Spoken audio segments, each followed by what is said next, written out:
Alors bonsoir à tous. Alors je me présente, je m'appelle Sofiane Kamel, je travaille à l'ESCP Business School. Je m'occupe du marketing sur les Master of Science. Et aujourd'hui on est venu vous présenter une keynote. Donc c'est Walid qui est ici avec moi, qui intervient dans le cadre d'un MSc, un Master of Science qu'on a lancé il y a 2 ans maintenant. Donc qui s'appelle le Master en Industry Transformation Management et qui est en fait un double diplôme ESCP Business School et Centrale Supélec.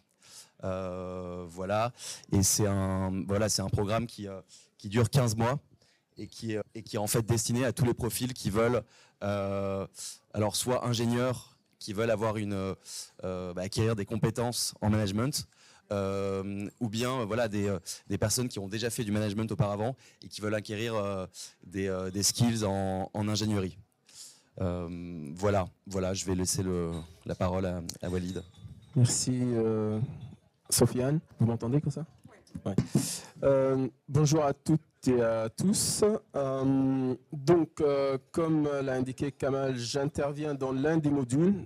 Donc, je ne prétends pas présenter tout le programme, mais l'un des modules qui s'intitule Data Driven Product and Service Development, comment utiliser les données pour développer des produits et systèmes et services.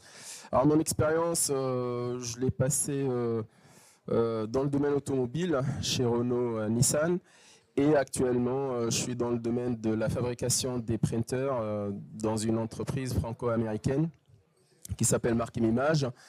J'ai occupé différents postes tout au long du cycle de vie d'un produit, commençant par la R&D, la conception, la fabrication et même le service après-vente.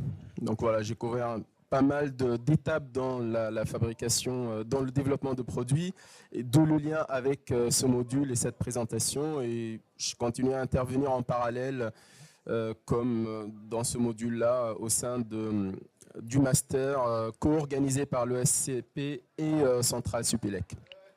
Alors, l'objectif de ce module-là pour les étudiants qui ont différents profils, certains sont ingénieurs, d'autres viennent d'écoles de commerce, d'autres ont déjà une expérience dans le domaine industriel et viennent compléter leur expérience. L'objectif, c'est vraiment de démystifier en fait ce que c'est le data driven, qui inclut l'IA, machine learning, mais pas que.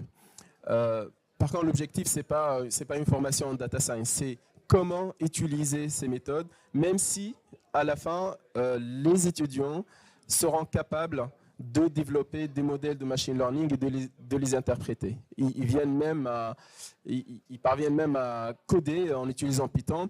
On utilise l'IA générative. On leur explique ce dont ils ont besoin pour solutionner un problème en utilisant les data. Et après, avec du prompt, ils peuvent générer du code. Voilà, donc c'est l'une des spécificités qu'on a introduites cette année, d'utiliser l'IA générative pour générer du code, pour développer des solutions basées sur les données. Alors, pourquoi Data Driven? Selon plusieurs études, notamment une faite par le centre à MIT, les entreprises qui utilisent les données dans leur prise de décision sont 5% plus productives et 6% plus profitables que les entreprises qui ne tirent pas profit des données. On verra quel type de données et quoi faire avec ces données-là. Mais gardez ça en tête.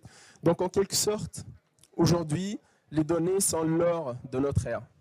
Et pourquoi? Parce que ça permet l'innovation.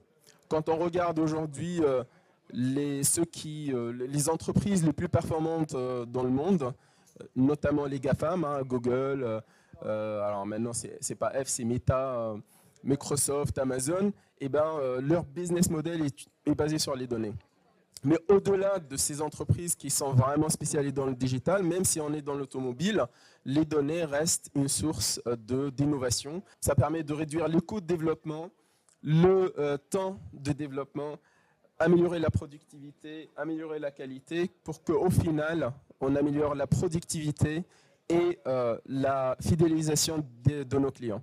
Et on va regarder comment On va prendre quelques exemples qu'on présente dans le cours. Alors l'objectif ici, c'est pas de faire le cours, mais vraiment de vous donner un aperçu sur les différents modules. Et derrière chaque cas, il y a des TP que les élèves sont amenés à faire et rendre un travail. Alors, qu'est-ce qu'on utilise? Quelles sont les méthodes utilisées? On ne prétend pas présenter toutes les techniques autour des data. On focalise vraiment sur les rôles de data analyst et data scientist. Alors, moi, je fais le distinguo data analyst pour ce qu'on appelle des analyses standards, généralement pour expliquer le passé, faire des dashboards en utilisant des outils comme Power BI ou Tableau. Généralement, on n'a pas besoin de beaucoup de code, donc on n'est pas obligé de connaître Python ou R pour le faire.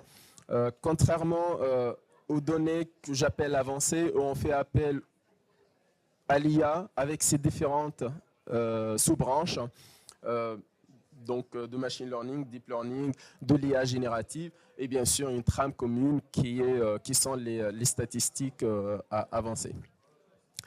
Alors vous avez certainement vu, lu ou même utilisé des services ou des solutions basées sur l'IA. Ça va de la gestion de trafic, des moteurs de recherche, la détection de fraude. On a eu la présentation précédente autour de cybersécurité, les diagnostics basés sur l'IA, tout ce qui est traitement de langage, l'IA générative est le dernier né de ces technologies, filtration des emails pour filtrer donc justement les spams, reconnaissance d'objets, reconnaissance d'images, l'assistance, donc avec l'IA globale, multimodale auquel on est en train d'assister. Dernière annonce, c'était le 13 mai pour OpenAI et je crois 2 jours après pour Gemini de Google, et l'automatisation des translations.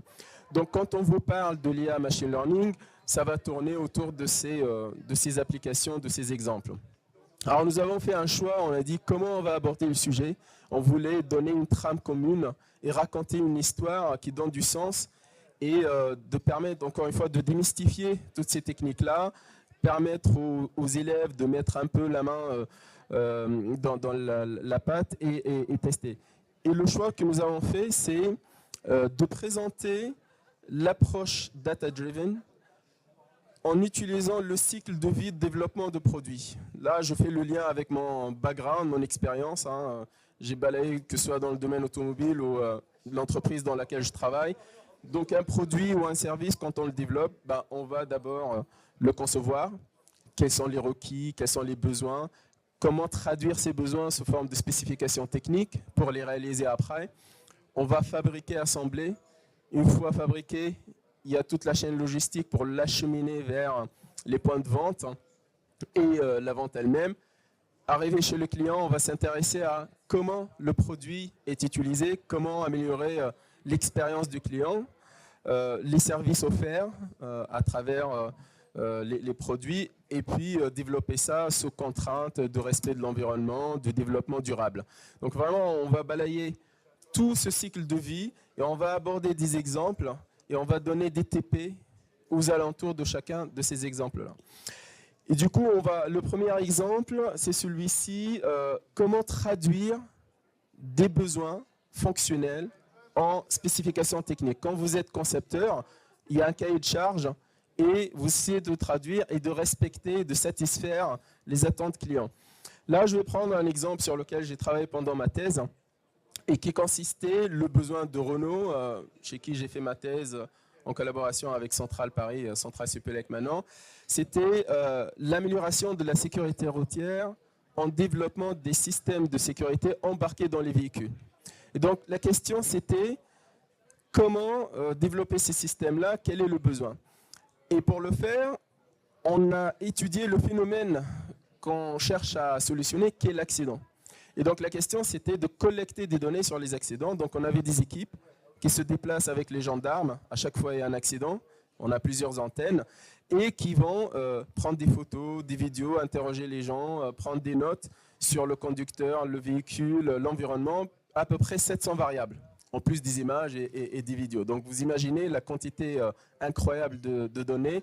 On a une base à l'échelle de la France, une base à l'échelle de l'Europe et une base à l'échelle mondiale auquel nous avons accès.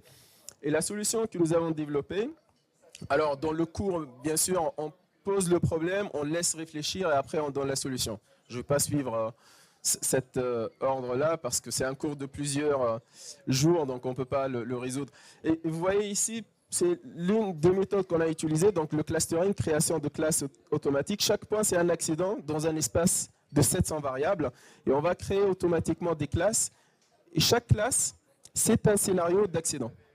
Et ensuite, on va utiliser ces scénarios avec les experts véhicules, les psychologues, les experts infrastructures pour solutionner et développer des solutions que les concepteurs automobiles vont embarquer dans le véhicule. L'étape de fabrication, donc on va s'intéresser à tout ce qui est optimisation de temps de cycle. Quand vous passez votre commande, comment s'assurer des délais de livraison les plus courts possibles.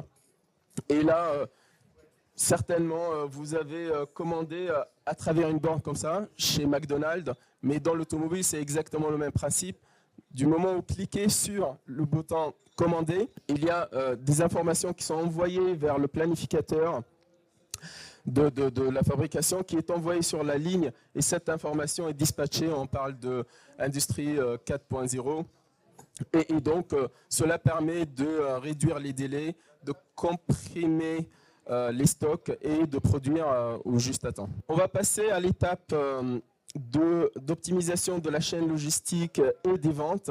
Là, on va parler par exemple de tout ce qui est forecasting, donc prédiction des demandes pour justement dimensionner sa chaîne logistique, ici, garder le minimum de stock possible et arriver juste à temps. Donc, la prédiction des demandes, la prédiction des prix en fonction des circonstances, tout cela fait partie de cette étape de logistique et de sales. Alors j'ai pris un exemple qui est la gestion des rayons dans la grande distribution. Ça peut être Leclerc ou autre. Et l'objectif là, si vous êtes manager d'une grande surface et on vous demande de réaménager en fait les rayons pour maximiser le user experience ou réduire le temps passé par le client pour satisfaire le client et maximiser les achats. Malheureusement, ça pousse au consumérisme, mais voilà, c'est ce qui est appliqué. Et donc, l'une des méthodes appliquées ici, ce qu'on appelle les règles d'association. On va faire des analyses des caddies. Et à chaque fois, vous passez votre carte ou votre carte de fidélité, vous laissez une trace, votre âge, où est-ce que vous habitez, catégorie socio-professionnelle, est-ce que vous achetez. Et cette technique, elle va chercher les associations, par exemple couche plus bière, ça existe dans 3 des 5 transactions, donc un support de 60% des cas. Et sur 4 cas où on voit des couches, 3 sont suivis par bière, donc une confiance dans cette règle de 75%. Et donc il y a une association couche-bière, mais après, attention à l'interprétation, et je reviendrai là-dessus. C'est un danger. Le danger, c'est comment interpréter les données. C'est trouver des choses, c'en en est une étape. Comment les interpréter, c'est une autre histoire. Alors ça s'appelle les règles d'association. Donc on a vu le clustering, les règles d'association. Une fois le produit vendu, on est chez le client. On va améliorer donc l'expérience du client. On va faire du clustering des groupes de clients pour mieux adresser leurs besoins en termes de marketing, par exemple. Faire de la maintenance prédictive pour éviter que le produit tombe en panne et on va anticiper. Si vous avez une voiture ou si vous êtes dans une usine, éviter que la machine tombe en panne et anticiper la réparation, ça fait gagner du temps et de l'argent. Alors, le cas que j'ai choisi et sur lequel on a travaillé, c'est les appels de helpdesk. Donc, les clients, quand ils vont commander une pièce, ils vont appeler le helpdesk et ça représente du temps perdu pour eux et pour le helpdesk. L'IA, dans ce cas-là, elle peut solutionner le problème. Quand il a une pièce sur sa machine, ça peut être une machine, une imprimante, un véhicule, n'importe quelle machine dans l'industrie, par le simple fait de prendre l'image, elle est reconnue et elle est renvoyée directement vers le site, le portail de e-commerce pour passer la commande. Et comme ça, on réduit son temps, le client satisfait, on réduit nos coûts puisqu'il y aura moins de temps passé par notre helpdesk et qui va consacrer ce temps à d'autres tâches avec plus de valeur ajoutée. Le produit est vendu, utilisé par le client. On arrive dans cette phase de développement durable. Comment tout ce que nous faisons ici, il faut réduire son impact environnemental. Et ce n'est pas à cette étape-là qu'on y pense. Cette étape est déjà pensée dès la conception. C'est pour cela qu'on parle design for X, design for manufacturing, design for quality, design for reliability, design for sustainability. Donc tout ça est pensé en amont. Alors, un exemple que j'ai pris ici, très courant, c'est le tri des déchets. Alors, c'est une tâche très importante de point de vue environnemental, très coûteuse. Certains sans volontiers le font, mais le font mal. D'autres ne le font pas. Et l'IA, elle permet de solutionner ce cas d'usage. Il s'agit tout simplement de collecter des images, des photos des différents déchets, de faire cet apprentissage avec la labellisation. Une fois on a un modèle, il peut être embarqué dans des robots qui vont faire le tri automatiquement ou pour assister le client dans des bornes, enfin là où il y a des poubelles. Alors, vous l'avez compris, pour faire tout cela, on a besoin de données. Et on a besoin d'une organisation et d'une infrastructure pour permettre aux données d'être collectées, transformées et ensuite utilisées. Et c'est pour cela qu'on présente dans le programme les infrastructures types de collecte des données. Alors c'est un peu encombré, mais c'est aussi simple que de dire ici, on a les sources de données, quelles que soient. Donc en plus avec l'IoT, les sources de données sont multiples et elles sont variées. Ça peut être des images, des données structurées, des données non structurées. Tout arrive dans ce qu'on appelle des data lakes et vont être transformés. Il y a 3 statuts de données, bronze des données brutes, silver des données transformées et nettoyées, et après gold, elles sont préparées pour un business données, pour le marketing, pour la finance. Et ces données, une fois nettoyées, elles sont orientées pour être partagées et consommées par les disciplines. Si vous faites de la fiabilité, de la mécanique, de l'électronique, de marketing, vous avez accès aux données qui vous concernent pour les utiliser avec vos propres outils. Ça permet aussi d'alimenter tout ce qui est dashboard, suivi des métriques, hein, Power BI, Tableau, voilà, et puis d'alimenter toutes les applications IA, notamment celles que je viens de présenter. Okay. Dernière slide, justement les pièges à éviter. Alors j'aime bien cet exemple, je ne sais pas si vous le connaissez. Pendant la Deuxième Guerre mondiale, l'objectif c'était de fiabiliser, sécuriser les avions. Et donc, on passe par l'étape classique de collecte des données. Ils ont analysé les avions qui rentrent et ils ont constaté que les impacts sont situés à ce niveau-là. Donc, décision intuitive directe, on va renforcer ces endroits-là. Sauf que ce n'était pas la bonne décision. Ce n'était pas la bonne solution. L'information importante, elle n'est pas sur les avions qui rentrent, mais les avions qui sont restés, qui ont crashé. Parce qu'un avion touché à cet endroit a pu rentrer, donc ce n'est pas un endroit sensible. Par contre, un avion touché dans le cockpit ou sur le moteur, il ne rentre pas. Donc les zones sensibles à sécuriser, c'est toutes les zones où il n'y a pas d'impact. D'accord ? Donc ça montre que l'expertise, donc l'IA, l'intelligence artificielle, c'est bien, mais on a quand même besoin de l'intelligence humaine pour préparer les données et interpréter les résultats. Et je termine par cet exemple que j'aime bien. Quand on utilise, quand on fait une mauvaise utilisation des outils, ça donne ça. Je le refais pour le fan. Et boum, voilà. Et c'est le dernier slide. Merci de votre attention.